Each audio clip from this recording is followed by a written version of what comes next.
Hello दोस्तों, स्वागत है आपका पीबी एजुकेशन सिस्टम में। आज हम बात करने वाले हैं जो 9 जनवरी 2023 में जो आपका एग्ज़ाम हुआ है अभी अभी, और उसमें सीडीपी के जो कुछ क्वेश्चन हैं उनमें से 15 क्वेश्चन के बारे में हम बात करेंगे। और कुछ ही क्वेश्चन फ्रेंड्स मिल पाए हैं, और संभावित जो क्वेश्चन है उन क्वेश्चंस के बारे में भी हम बात करेंगे, क्योंकि आने वाले जो शिफ्ट हैं, जो आपके और भी एग्ज़ाम आने वाले हैं, वो कैसे हो सकते हैं उनके बारे में हम बात करेंगे। और आज के भी कुछ क्वेश्चंस को हम इन्वॉल्व कर रहे हैं इस क्लास में, ठीक है। आई होप आप सभी लोग बहुत अच्छे होंगे, और जिन लोगों का एग्ज़ाम आज हो चुका है उन लोगों के लिए बहुत बहुत बधाई। आई होप आप सभी लोग बहुत अच्छा करके आए होंगे। आप अपने आप पे बस बिलीव करिए कि आप अच्छा करके आए होंगे, ठीक है। और जिन लोगों का एग्ज़ाम है आने वाले शिफ्ट में, आने वाले दिनों में, उन लोगों के लिए ऑल द बेस्ट आप सभी लोगों को। और ईश्वर से यही कामना करेंगे हम कि आप लोग सीटेट में अच्छा स्कोर करके आएँ, अच्छी तरह से तैयारी कर लें। और इसी बात के साथ चलिए आज की वीडियो को हम स्टार्ट करते हैं। तो देखते हैं आज हम सीडीपी के 15 क्वेश्चन। फ्रेंड्स, बीच में हम आपको जो है डिस्टर्ब न करें, इसके पहले ही हम आपको बता दें कि यदि आप मेरी वीडियोज या इस चैनल को पहली बार देख रहे हैं तो वीडियो को लाइक, शेयर एंड कमेंट ज़रूर करें, और सब्सक्राइब कर लें चैनल को, ताकि जो आपकी अपडेट हैं, जितने भी एग्ज़ाम आने वाले हैं आपके सीटेट से रिलेटेड, चाहे यूपी टेट से रिलेटेड, टीचिंग से रिलेटेड, मैं इस पर आपके लिए डेली एक ना एक वीडियो अपलोड करती रहती हूँ। तो वो वीडियो आप तक पहले पहुँचे, इसके लिए चैनल को सब्सक्राइब कर लें। चलिए ज़्यादा टाइम वेस्ट न करते हुए क्वेश्चंस की बात करें। तो पहला क्वेश्चन है जो सबसे ज़्यादा पूछा गया सीडीपी में, इस बार भी पूछा गया यहाँ के। हालांकि मैं बता दूं आपको, 28 दिसंबर को जो आपका एग्ज़ाम हुआ था उसमें भी इस क्वेश्चन को लिया गया है। बस ये है कि इसको बदल के लिया गया है, थोड़ा सा इसको जो है मॉडिफाई करके इसको दिया गया है क्वेश्चंस को, ठीक है। तो पहले क्वेश्चंस की बात करी जाए तो पहला क्वेश्चन है, किस अवस्था में कहाँ तो पहला क्वेश्चन है कि किस अवस्था में बच्चे सहकर्मी समूह के सदस्य बन जाते हैं, ठीक है। देखिए यहाँ पे थोड़ा सा मैं जूम कर दूं ताकि आपको चीज़ें दिखाई दे, क्वेश्चंस दिखाई दे। तो यह अवस्था पूछा गया, अवस्थाओं से बहुत ज़्यादा क्वेश्चन पूछा जाता है। फिलहाल 28 दिसंबर को पूछा गया था अवस्थाओं से, और 29 दिसंबर को जो है आपका ये अवस्थाओं से क्वेश्चन नहीं पूछा गया था, ठीक है। तो बात कर लेते हैं प्राथमिक अवस्था, प्राथमिक बाल्यावस्था, उत्तर बाल्यावस्था, किशोरावस्था, वयस्क अवस्था, ठीक है। तो जो बात करी जाती है, जो प्राथमिक और उत्तर बाल्यावस्था के बाद जो करती हैं वो हैं आपकी जो है हरलॉक साहब वो बात करती हैं आपके बाल्यावस्था को और किशोरावस्था को। उन्होंने सिर्फ 14 दिन का माना हुआ था, ठीक है। और बाल्यावस्था को उन्होंने उत्तर बाल्यावस्था और बाल्यावस्था का नाम दिया है, प्राथमिक बाल्यावस्था और उत्तर बाल्यावस्था। इसी तरह किशोरावस्था को भी उन्होंने कहा है, ठीक है। तो सहकर्मी समूह, सहकर्मी मतलब मिलजुल कर काम करना, मिलजुल कर, सहकर्मी मतलब अपने साथ के लोगों के साथ काम करती हैं, मिलजुल कर रह पाती हैं, समूह में रह पाते हैं। तो जब सहकर्मी समूह के सदस्य बन जाते हैं, वो प्राथमिक बाल्यावस्था में नहीं होता बच्चा, क्योंकि वो सेल्फ सेंटर्ड होता है। जो बच्चा होता है वो सेल्फ सेंटर्ड होता है, जिसको वाइगोत्स्की साहब, इस बार बहुत ज़्यादा क्वेश्चन पूछा गया जो आपका 9 जनवरी को, वाइगोत्स्की साहब का, उन्होंने क्या कहा है, प्राइवेट स्पीच उन्होंने कही है ना। बच्चे का जो आप अपने आप में ही खुद से ही बात करने की जो बात है, वो वाइगोत्स्की साहब कहते हैं प्राइवेट स्पीच, ठीक है। तो और वाइगोत्स्की साहब के जो क्वेश्चन है, पाड़ से भी क्वेश्चन पूछा गया है, ठीक है। तो इसका जो क्वेश्चन होगा वो हो जाएगा, इस क्वेश्चन का जो आंसर हो जाएगा वो हो जाएगा आपका किशोरावस्था। किशोरावस्था में जो बच्चे होते हैं वो अपने साथ के बच्चों के साथ वो घुल मिल जाते हैं और कार्य को करते हैं, समूह में रहते हैं। आई होप आपको समझ में आई होंगी बातें। दूसरा है आलोचनात्मक विकास कार्य किशोरावस्था है। आलोचनात्मक विकास की पहले बात करें, किसी भी किसी भी चीज़ के बारे में हम बात करें, किसी भी टॉपिक को लेकर जब हम बात कर रहे हैं तो उस टॉपिक को हम नेगेटिव और पॉजिटिव दोनों तरीके से जब हम बात करते हैं तो वो आलोचनात्मक विकास होता है बच्चे में। ठीक है, तो ये किशोरावस्था के किस स्वरूप में दिखाई देता है? ऑप्शन है सामाजिक क्षमता, वयस्क शरीर का विकास योजना, यौन परिपक्वता प्राप्त करना, परिपक्व चिंतन और योजना प्राप्त करना। ठीक है, तो बात करी जाए कि जब किशोरावस्था में बच्चा होता है तो ये एक हुआ है ना, किशोरावस्था का आलोचनात्मक विकास है। कुछ निगेटिव भी हमको देखना है इसका और कुछ हमको पॉजिटिव भी देखना है, निगेटिव पॉजिटिव दोनों देखना है। तो सामाजिक क्षमता होती है, बिल्कुल भी बच्चा समाज में घुलता मिलता है जब हम किशोरावस्था में होते हैं। तो वयस्क शरीर का विकास हो रहा होता उस टाइम हमारे जो क्षमताएं होती हैं सोचने की, यहाँ तक कि तर्क करने की क्षमताओं में भी क्या होता है, विकास होता है। हमारे शरीर में भी बहुत बदलाव होते हैं जिसे हम कहेंगे यौन परिपक्वता। परिपक्व चिंतन का विकास होता है, हम चीज़ों को मूर्त तथा अमूर्त पियाजे साहब का जो बहुत ज़्यादा पूछा गया क्वेश्चन है इस बार 28-29 दिसंबर, हालांकि 9 जनवरी को भी जो इस बार पूछा गया है वो मूर्त जीन पियाजे साहब के मूर्त अवस्था से पूछा गया। ठीक है, मूर्त संक्रियात्मक अवस्था से पूछा गया है जो इन्होंने जीन पियाजे साहब ने दिया है। ठीक है, तो इस तरह से चारों ऑप्शन सही हो जाएंगे और इसमें जो ऑप्शन हो जाएगा वो आपका हो जाएगा ये सभी। ठीक है, चलिए चलते हैं आगे।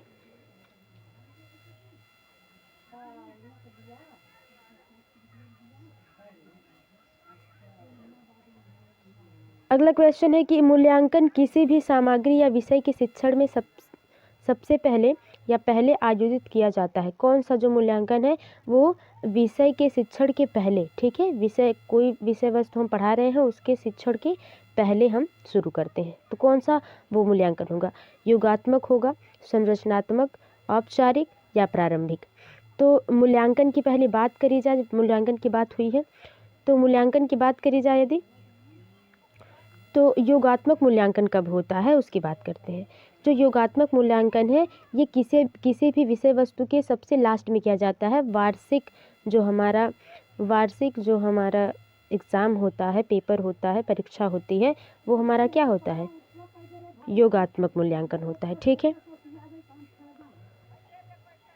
मूल्यांकन की बात करी जाए तो संरचनात्मक मूल्यांकन जो है वो उसमें जो है जब हम विषय वस्तु को पढ़ा रहे होते हैं, समझा रहे होते हैं तो उसके बीच में ही हम संरचनात्मक मूल्यांकन कर लेते हैं। ठीक है, तो ये भी नहीं हुआ, ये भी नहीं। औपचारिक मूल्यांकन जो होता है वो किसी भी समय कहीं पे भी किया जा सकता है। ठीक है, ये फॉर्मल तरीके से होता है, कहीं पे भी किया जा सकता है। जैसे हम घर पे हैं तब भी ये मूल्यांकन कर सकते हैं। कोई ज़रूरी नहीं है कि इसको जो है हम किसी विशेष जगह या विशेष विषय वस्तु पर ही इसका जो है औपचारिक मूल्यांकन का प्रयोग करें। ठीक है, ये हर जगह कहीं पे भी किसी भी टाइम हो सकता है। ठीक है, प्रारंभिक मूल्यांकन जो होता है वो विषय वस्तु के शिक्षण से पहले ही किया जाता है, प्रारंभिक मूल्यांकन। ठीक है, जैसे प्रारंभिक मूल्यांकन में क्या आ जाएगा, जैसे कोई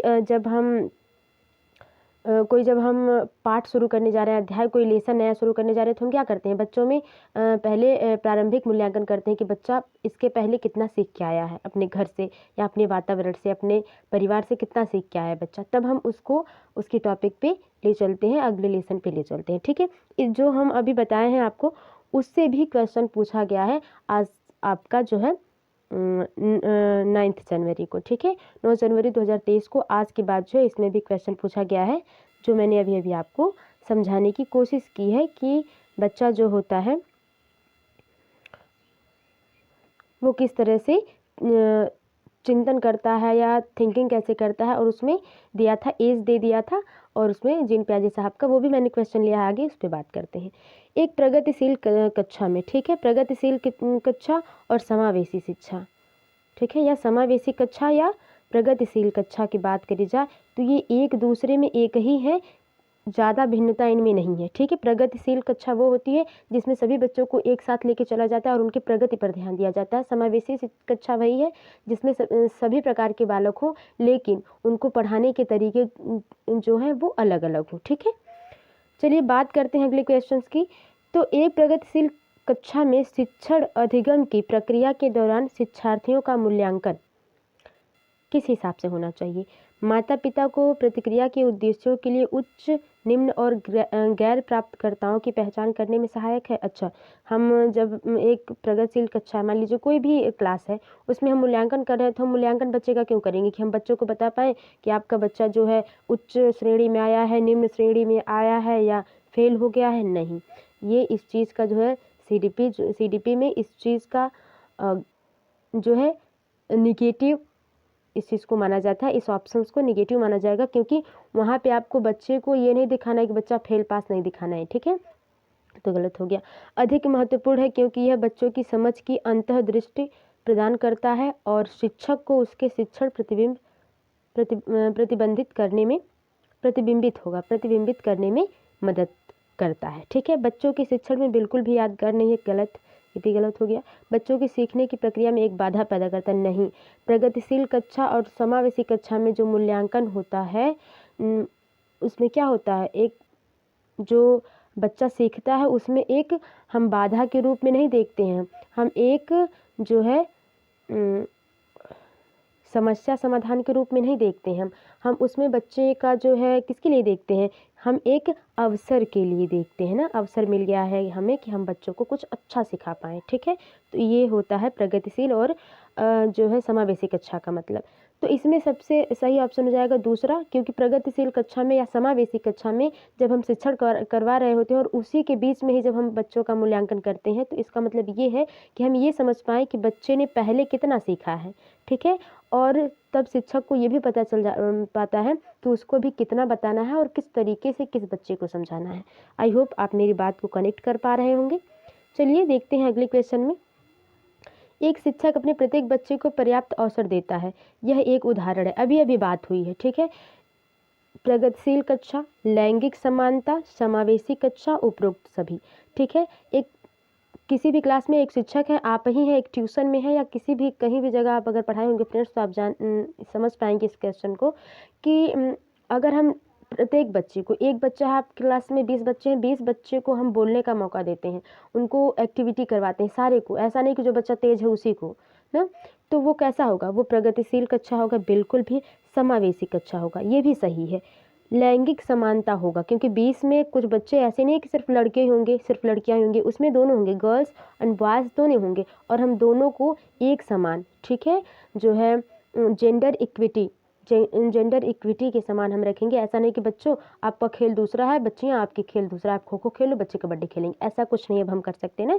तो यही है, ये आपका क्या हो जाएगा, ये उपरोक्त सभी सही हो जाएगा। ठीक है, एक शिक्षक प्रत्येक बच्चे को अगर पर्याप्त अवसर देता है, सबको बराबर अवसर देता है, तो वो उपरोक्त सभी होगा, वो प्रगतिशील कक्षा भी हो जाएगा, लैंगिक समानता भी होगा, समावेशी कक्षा भी हो जाएगा। ठीक है, आगे देखते हैं अगला क्वेश्चन क्या है, बहुत जल्दी हम बात करेंगे। कोशिश करें कि जहाँ समझाने की बात है वहाँ समझा भी लूँ आपको और आप चीज़ों को समझ भी पाएँ। मैंने इसीलिए इस क्वेश्चन को लिया क्योंकि ये 9 जनवरी को पूछा गया है, समावेशी कक्षा और प्रगतिशील कक्षा करके। समावेशी कक्षा जो है CDP में पूछा गया है, और प्रगतिशील जो कक्षा है या प्रगतिशील शिक्षा करके पूछा गया था, वो मैथ में पूछा गया था। ठीक है, इसीलिए मैंने इस क्वेश्चन को लिया। चलिए, पाठ्यक्रम छात्रों की आवश्यकता, अनुभव, रुचि और क्षमता पर केंद्रित होता है। निम्नलिखित में से कौन सी विधि इस कथन में पूर्ण रूप से संतुष्ट है। ठीक है, मतलब हम जो करिकुलम है, पाठ्यक्रम, करिकुलम जो है, ठीक है, करिकुलम जो है, यहाँ पे W रहेगा, R बना लीजिए। ठीक है, तो करिकुलम जो है पाठ्यचर्या है, जो पाठ्यक्रम है, वो पाठ्यचर्या से मैं बात कर रही हूँ इसलिए क्योंकि ये इंग्लिश में पूछा गया है आपका, इस इंग्लिश में पाठ्यचर्या से क्वेश्चन पूछा गया है। ठीक है ना, इंग्लिश में, लेकिन मैंने CDP में ले लिया ताकि, क्योंकि जो पेडागॉगी है वो सभी सब्जेक्ट में समान होती है। ठीक है, तो जब हम किसी पाठ्यचर्या का या लेसन को व्यवस्थित कर रहे होते हैं तो वो किसके हिसाब से ले, अगर बच्चों के रुचि के, उनके अनुभव के और उनकी वो कितना सीख सकते हैं। ऐसा नहीं कि हम क्लास 3 के बच्चों को क्लास 7 की मैथ हल करवाएं ना, ऐसा नहीं हो सकता है। तो उसी तरह, तो उसकी क्षमता के आधार पर जब हम पाठ को या अध्याय को व्यवस्थित करते हैं तो वो कैसा हो, वो कौन सी विधि हो जाएगी, परियोजना विधि नहीं, प्रदर्शन विधि वो होती है जब बच्चा अपने आप को रिप्रेजेंट करता है कुछ लोगों के सामने। अन्वेषण विधि बिल्कुल भी नहीं, यहाँ स्पीच बच्चा एक दूसरे को नहीं दे रहा है। तो पाठ्यचर्या की बात हुई है तो ये एक वैज्ञानिक विधि हो जाएगी। वैज्ञानिक विधि वही होती है ना, बच्चा अनुभव कुछ पहले से अनुभव कर रखा होता है और उसमें रुचि भी होती है और उसका मस्तिष्क भी, तर्क क्षमता भी अच्छे से काम करता है, इसीलिए क्या है ये वैज्ञानिक विधि हो जाएगी। आई होप आपको समझ में आई होगी। फिलहाल ये क्वेश्चन अभी नहीं पूछा गया है। अब देखिए जो आपके गार्डनर साहब दिख रहे हैं, ये आपके जो है 29 दिसंबर को पूरा धूम मचा रखे थे। इनके क्वेश्चन पूरा ऐसे लगातार आ रहे थे कि क्या ही बताया जाए। फिलहाल इस टाइम में जो है 9 जनवरी को इनसे क्वेश्चन नहीं पूछा गया है, ठीक है। निम्नलिखित में से किसने प्राथमिक मानसिक क्षमताओं पर को परिभाषित किया है, ठीक है। गार्डनर ने, थर्स्टन ने, स्टर्नबर्ग या थॉर्नडाइक ने, ठीक है। तो थॉर्नडाइक का जो क्वेश्चन है, इनसे तो क्वेश्चन डायरेक्ट नहीं पूछा गया, लेकिन त्रुटि प्रयास, ठीक है, त्रुटि और प्रयास से संबंधित एक ऑप्शन था जिसमें पूछा गया है। ये है आपका जो है इंग्लिश में, ठीक है। इंग्लिश में आपका पूछा गया था एरर एंड ट्रायल से, एरर एंड ट्रायल से क्वेश्चन पूछा गया था, इसलिए मैंने यहाँ पे बता दिया इंग्लिश में पूछा गया था, ठीक है। तो इसमें प्राथमिक मानसिक क्षमताओं का किसने सबसे पहले जो है इसको परिभाषित किया हुआ था, तो उसकी बात करें हम तो वो हैं आपके थर्स्टन साहब, ठीक है। वो हैं आपके थर्स्टन साहब। इन्होंने ही क्या करी है, प्राथमिक मानसिक क्षमता की बात करी थी। और जो बुद्धि परीक्षण की बात होती है उसकी मैंने वीडियो बना रखी है, अपलोड कर रखी है। इसके बारे में हम आगे कभी बात करेंगे। फिलहाल यहाँ पे बहुत ज़्यादा टाइम हो रहा है और आप वीडियो भी लेंथी हो जाएगी और आपको पढ़ना भी है अगले सेशन के लिए या अगले एग्ज़ाम के लिए तैयार भी होना है। इसके लिए हम यहीं पे इसको छोड़ देते हैं, ठीक है। देखते हैं जो है आपका सबसे ज़्यादा क्वेश्चन जो 9th यहाँ तक कि जितने भी शिफ्ट हुए हैं अभी 28 दिसंबर से, सब में पूछे गए हैं। आपके कोहलबर्ग साहब पूरी तरह से अपना जमा के बैठे हैं कि उनको कहीं नहीं जाना है। इस बार तो वो सीटेट में इतना ज़्यादा क्वेश्चन आ रहा है इनसे, कोहलबर्ग साहब से क्या कहा जाए।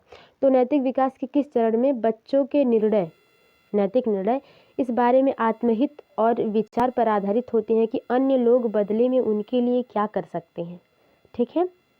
क्या कर सकते हैं, बच्चा इसलिए काम करता है कि यदि मैं ऐसा काम करता हूँ या यदि मैं अच्छा काम करता हूँ तो समाज में इसका क्या प्रभाव पड़ेगा। समझ रहे हैं आप क्वेश्चन को। कोहलबर्ग साहब जो नैतिक विकास के जो इन्होंने सिद्धांत दिए हैं, कुछ भी इसमें टफ नहीं है। बस आप क्वेश्चंस को अपने हिसाब से, अपने इन्वायरमेंट से जोड़ कर देखिए, अपनी निजी लाइफ से उसको जोड़ कर देखिए, कुछ भी नहीं है कठिन। तो इसमें क्या है, एक आज्ञाकारिता और दंड अभिविन्यास नहीं, ये पहले रूल का पहला चरण है। तो इसमें नहीं, इसमें कहीं भी ऐसा नहीं कहा जा रहा है कि बच्चे ने किसी के डर की वजह से चीज़ों को सही किया है। तो ये ऑप्शन चरण 1 नहीं होगा। चरण 4 सामाजिक व्यवस्था बनाए रखना। चरण 5 है सामाजिक अनुबंध और व्यक्तिगत अधिकार। यहाँ पे अधिकार की बात नहीं, बच्चा अधिकार के लिए नहीं लड़ रहा है कि नहीं हमारा ये अधिकार है कि हम अपनी बात को रख सकते हैं, तो ये बात नहीं है यहाँ पे भी। व्यक्तिवाद और विनिमय, यहाँ पे व्यक्तिवाद की बात नहीं हो रही है। यहाँ पे कौन सा ऑप्शन सही हो जाएगा, दूसरा ऑप्शन सही हो जाएगा कि सामाजिक व्यवस्था बनाए रखने के लिए बच्चा क्या करता है, नैतिक निर्णय इसलिए लेता है, इसलिए करता है कि उसको ये समझ में आ जाता है कि यदि मैं ऐसा करता हूँ तो जो आगे वाले लोग हैं वो मेरे बारे में क्या सोचेंगे या मेरी छवि कैसे बनेगी। देखिए इसको इससे मत अच्छा लड़का या अच्छी लड़की से मत जोड़िएगा, अच्छा लड़का या अच्छी लड़की से मत जोड़िएगा, गुड गर्ल गुड बॉय से मत जोड़िएगा, ठीक है। Good girl and good boy से मत जोड़िएगा इसको, क्योंकि ये यहाँ नहीं आएगा। ऑप्शन में अगर होता तो कहीं ना कहीं आप सोचते, लेकिन ऑप्शन में ही नहीं है। अगर ऑप्शन में रहता भी तो नहीं हम करते। क्यों, क्योंकि बच्चा इसलिए नहीं कर रहा है कि उनके वो बच्चे को अच्छा कह रहे हैं।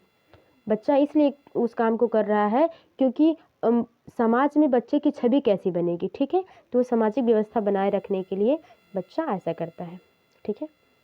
बच्चा जो है ऐसा करता है, ये ऑप्शन सही हो गया। नैतिक निर्णय लेता है अपने हिसाब से, वो भी किससे संबंधित, समाज से संबंधित, ठीक है। विकास एक कभी न खत्म होने वाली प्रक्रिया है। यह विचार विकास के निम्नलिखित सिद्धांतों में से किससे जुड़ा हुआ है, किसके साथ जुड़ा हुआ है, ठीक है। परिपक्व और अधिगम के परस्पर क्रिया का सिद्धांत, बिल्कुल भी नहीं। ये किशोरावस्था से पूछा गया है, ठीक है। ये अवस्थाओं से पूछा गया है, तो ये नहीं होगा। निरंतरता का सिद्धांत, बिल्कुल भी। ये जो है आपका क्वेश्चन पूछा गया था आपका 2022 में जो यूपी टेट का एग्ज़ाम हुआ था, उसमें आपका क्वेश्चन CDP में पूछा हुआ था कि विकास कभी न खत्म होने वाली प्रक्रिया है, ये क्या है? तो उसमें ऑप्शन था निरंतरता का सिद्धांत और यही सही था। ठीक है, तो अनुवांशिकता और पर्यावरण की परस्पर क्रिया का सिद्धांत बिल्कुल भी नहीं, जो विकास कभी नहीं खत्म होने वाली है वो अनुवांशिकता और पर्यावरण के परस्पर विकास का सिद्धांत नहीं हो सकता। क्यों? क्योंकि आप समझ रहे हैं कि जब बच्चे की निजी लाइफ की बात होगी ना तब वो सही होगा। क्रमबद्ध विकास का सिद्धांत, तो विकास कभी जो आपका डेवलपमेंट है, जो डेवलपमेंट है आपका, वो आपका कभी एक ही क्रम में नहीं चलता है, क्रमबद्ध नहीं होता है, वो सर्पिलाकार भी हो सकता है। ठीक है, उसमें कभी हम अच्छा सीख पाते हैं, कभी उतना अच्छा नहीं सीख पाते हैं, कभी हम ज़्यादा सीख लेते हैं, कभी उतना ज़्यादा नहीं सीख पाते हैं ना। तो ये सारी चीज़ें हुई। अगला क्वेश्चन है, निम्नलिखित में से कौन सा लक्षण व्यवहार संदर्भित करता है कि एक विशेष संस्कृति पुरुष और महिलाओं के लिए उपयुक्त है? ठीक है, इसमें से कौन सा लक्षण ऑप्शन में है जिससे आपको पता चलता है कि पुरुष कहीं न कहीं अलग है और महिलाएं कहीं न कहीं क्या है, अलग। एक विशेष लक्षण की बात हुई है, संस्कृति की बात हुई। आप जेंडर जो है जेंडर व्यास से मत इसको जोड़िएगा, ठीक है ना। यह ऑप्शन पॉजिटिव तरीके से पूछ रहा है, पॉजिटिव पूछ रहा है, नेगेटिव नहीं पूछ रहा है। फिलहाल अभी 9 जनवरी की बात करी जाए तो इसमें फर्स्ट शिफ्ट में आपको सीडीपी से जो जेंडर पे तो नहीं बात हुई है, लेकिन जो आपका पेपर सेकंड हुआ है उसमें जेंडर की बात हुई है, जिसमें सिर्फ 15 क्वेश्चन का पेडागोगी आता है उसमें। ठीक है, तो जहाँ पे पुरुष और महिलाओं की विशेष संस्कृति की बात होती है वो क्या है? लिंग है, लैंगिक है, लैंगिक समरूपता, लैंगिक अभिविन्यास। तो बिल्कुल भी नहीं। लैंगिक समरूपता मतलब जो है आपका जेंडर इक्विटी। ठीक है, इक्विटी। लैंगिक समता, समता मतलब समानता जहाँ की बात होती है, तो ये ऑप्शन नहीं होगा। लैंगिक ही आपका सही हो जाएगा, जेंडर। जेंडर, ठीक है, यहाँ लिंग मतलब सेक्स से कोई मतलब बात नहीं हो रही है, जेंडर से बात हो रही है कि जेंडर से ही कहीं ना कहीं ये विशेष बात हो पाती है कि ये पुरुष है और ये महिला है, और महिलाओं को कहीं ना कहीं कुछ ज़्यादा फायदा होता है महिला होने की वजह से। ठीक है, तो ये बात रही अब तक। अब देखिए, प्रगतिशील शिक्षा से दूसरा क्वेश्चन मैंने इसलिए लिया क्योंकि ये क्वेश्चन बहुत ज़्यादा पूछा जा रहा है, इसीलिए मैंने इसको लिया है। 9 जनवरी को मैथ में प्रगतिशील शिक्षा, प्रगतिशील कक्षा से पूछा गया क्वेश्चन है। ठीक है, एक प्रगतिशील कक्षा में व्यक्तिक अंतर को किस प्रकार देखा जाना चाहिए, किस प्रकार से देखा जाना चाहिए, जिससे अभी मैंने बात करी है।